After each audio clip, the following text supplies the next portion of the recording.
Doppler efekt. Pa, hoću reći da ljudi cijene taj dio zato što je on imao stvarno za to doba vrhunsku produkciju. Znači ti šat iz Elementala je radio te bitove. I to je jedna od najboljih produkcija nekog underground hip-hopa u Hrvatskoj. To je ono, Majstori mrači misli, tako se zvao album. To je bio ono konkretan, jako album. Znači da je to,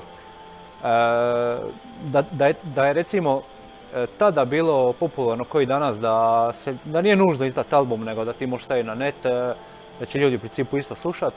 Mislim da bi to album bio jači od Itjenog tada izdanja. Ne Itjenog, ok, možda pretjerano, ali bi bio jednako jak koliko bi bila i ova proslavljena izdanja. Ono. Da, i uzmi u obzir u to doba su još izdavači igrali neku ulogu. Baš zato, da. I imao si dojam, to jest kad si počinio repat,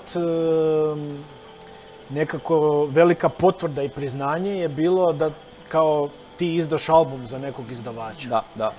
A mi smo bili prvi u to vrijeme koji su odlučili nezavisno izdavati albume.